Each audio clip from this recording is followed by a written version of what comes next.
ಮಧ್ಯಪ್ರಾಚ್ಯ ಯುದ್ಧದಿಂದಾಗಿ ಕರ್ನಾಟಕದಲ್ಲಿ ಸಿಲಿಂಡರ್ ಕೊರತೆ ಉಲ್ಬಣಗೊಂಡಿದೆ. ಹೀಗಾಗಿ ಹೋಟೆಲ್ ಉದ್ಯಮ ಮತ್ತು ಜನಸಾಮಾನ್ಯರು ತೀವ್ರ ಸಂಕಷ್ಟಕ್ಕೆ ಸಿಲುಕಿದ್ದಾರೆ. ಈ ಸುದ್ದಿ ವಿಧಾನಸಭೆಯಲ್ಲಿ ಭಾರೀ ಗದ್ದಲ ಕೋಲಾಹಲಕ್ಕೆ ಕಾರಣ ಆಯಿತು.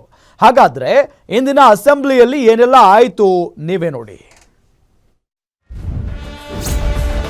ಗಲ್ಫ್ ರಾಷ್ಟ್ರದಲ್ಲಿ ಯುದ್ಧ, ವಿಧಾನಸಭೆಯಲ್ಲಿ ವಾಗ್ಯುದ್ಧ. ಸದನದಲ್ಲಿ ಕೈಕಮಲ ನಾಯಕರಿಂದ ಸಿಲಿಂಡರ್ ಕದನ. ವಿಧಾನಸಭೆಯಲ್ಲಿ ಗ್ಯಾಸ್ ಟ್ರಬಲ್ ಸದ್ದು ಕೋಲಾಹಲ. ಮಧ್ಯಪ್ರಾಚ್ಯ ಯುದ್ಧದಿಂದಾಗಿ ಕರ್ನಾಟಕದಲ್ಲಿ ಸಿಲಿಂಡರ್ ಕೊರತೆ ಉಂಟಾಗಿದೆ. ಗ್ಯಾಸ್ ಏಜೆನ್ಸಿಗಳಿಂದ ಎಲ್ಪಿಜಿ ಸಿಲಿಂಡರ್ ಖರೀದಿಸಲು ಜನರು ಮುಗಿಬಿದ್ದಿದ್ದಾರೆ. ಗ್ಯಾಸ್ ಕೊರತೆಯಿಂದಾಗಿ ಹೋಟೆಲ್ ಉದ್ಯಮ ಮತ್ತು ಜನಸಾಮಾನ್ಯರು ತೀವ್ರ ಸಂಕಷ್ಟಕ್ಕೆ ಸಿಲುಕಿದ್ದಾರೆ. ಈ ವಿಷಯ ಇಂದು ವಿಧಾನಸಭೆಯಲ್ಲಿ ದೊಡ್ಡ ಗದ್ದಲಕ್ಕೆ ಕಾರಣವಾಯಿತು. ಕುಣಿಗಲ್ ಶಾಸಕ ಡಾಕ್ಟರ್ ರಂಗನಾಥ್ ಎತ್ತಿದ ಪ್ರಶ್ನೆಗೆ ಸದನದಲ್ಲಿ ಕೋಲಾಹಲವನ್ನೇ ಸೃಷ್ಟಿಸಿತು. ಶೂನ್ಯ ವೇಳೆಯಲ್ಲಿ ಸಿಲಿಂಡರ್ ಕೊರತೆ ಬಗ್ಗೆ ಚರ್ಚೆಗೆ ಸ್ಪೀಕರ್ ಅವಕಾಶ ನೀಡಿದ್ರು. ಈ ವೇಳೆ ಆಡಳಿತ ಮತ್ತು ವಿಪಕ್ಷಗಳ ನಡುವೆ ದೊಡ್ಡ ಹೈಡ್ರಾಮವೇ ನಡೆಯಿತು.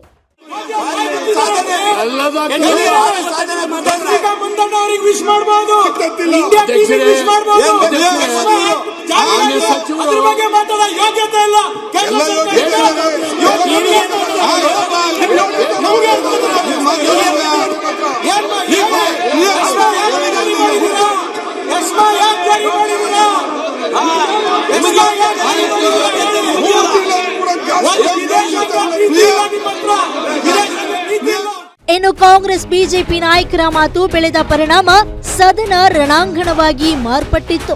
ಕಾಂಗ್ರೆಸ್ ಶಾಸಕರು ಮತ್ತು ಬಿಜೆಪಿ ಶಾಸಕರು ಪರಸ್ಪರ ದೂಷಿಸಿಕೊಂಡ್ರು. ಈ ವೇಳೆ ಪ್ರಧಾನಿ ಮೋದಿ ಅವರ ಹೆಸರು ಪ್ರಸ್ತಾಪವಾಯಿತು. ಎಷ್ಟು ಕೊರತೆಯಾಗೋಕೆ ಕಾರಣ ಯಾರು? ಇದರ ಬಗ್ಗೆ ಉತ್ತರ ಬೇಕು ಅಂತ ಪಟ್ಟು ಹಿಡಿದ್ರು. 900 ರು ಸಿಲಿಂಡರ್ಗೆ 2000 ಕೊಟ್ಟು ಪಡೆಯೋ ಸ್ಥಿತಿ ಬಂದಿದೆ. ಮೋದಿ ಸರ್ಕಾರ ಇಡೀ ದೇಶವನ್ನ ಪಾತಾಳಕ್ಕೆ ತಳ್ತಾ ಇದೆ ಅಂತ ಕಾಂಗ್ರೆಸ್ ನಾಯಕರು ಕಿಡಿಕಾರಿದ್ರು. ಕಾಂಗ್ರೆಸ್ ಶಾಸಕರ ಮಾತಿಗೆ ಪ್ರತಿಪಕ್ಷ ಸದಸ್ಯರು ಆಕ್ರೋಶ ಹೊರಹಾಕಿದ್ರು. ಯುದ್ಧದ ಸಂದರ್ಭದಲ್ಲಿ ಇಡೀ ವಿಶ್ವವೇ ಈ ಸಮಸ್ಯೆ ಎದುರಿಸ್ತಾ ಇದೆ. ಆದ್ರೆ ಈ ಸರ್ಕಾರಕ್ಕೆ ರಾಜ್ಯದ ಸಮಸ್ಯೆಗಳನ್ನ ಬಗೆಹರಿಸುವ ಯೋಗ್ಯತೆ ಇಲ್ಲ ಅಂತ ಟಾಂಗ್ ಕೊಟ್ರು.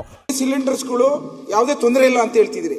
ನಾನು ಈಗ ತಾನೇ ನಮ್ಮ ಸುತ್ತಮುತ್ತ ಇರೋಂಥ ಹೋಟೆಲ್ಸ್ಗಳಿಂದ ಮತ್ತು ದಿನಬಳಕೆ ವಿಚಾರದಲ್ಲಿ ಯಾರು ಲೋಕಲಲ್ಲಿ ಏಜೆನ್ಸಿಗಳು ಇಟ್ಕೊಂಡಿದ್ದಾರೆ 900 ರೂಪಾಯಿ ಇರೋಂಥದ್ದನ್ನ ಇವತ್ತು ಕೇಂದ್ರ ಸರ್ಕಾರ ಯಾವ ರೀತಿ ಗಾಯಕ್ಕೆ ಉಪ್ಪು ಹಾಕಿದಂಗೆ 60 ರೂಪಾಯಿ ಹೆಚ್ಚಿಗೆ ಮಾಡಿದ್ರು.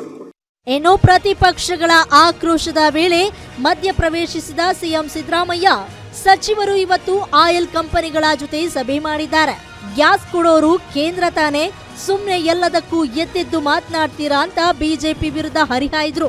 ಇದೇ ವೇಳೆ ಮಾತನಾಡಿದ ಆಹಾರ ಸಚಿವ ಮುನಿಯಪ್ಪ, ಇರಾನ್ ಇಸ್ರೇಲ್ ಯುದ್ಧದಿಂದ ಸಿಲಿಂಡರ್ ಪೂರೈಕೆಯಾಗ್ತಾ ಇಲ್ಲ. ಆದ್ರೆ ಗೃಹ ಬಳಕೆಯ ಸಿಲಿಂಡರ್ಗಳಿಗೆ ಯಾವುದೇ ಸಮಸ್ಯೆ ಇಲ್ಲ. 25 ದಿನಕ್ಕೊಮ್ಮೆ ಗೃಹ ಬಳಕೆಯ ಸಿಲಿಂಡರ್ ಕೊಡ್ತಿದ್ದೇವೆ.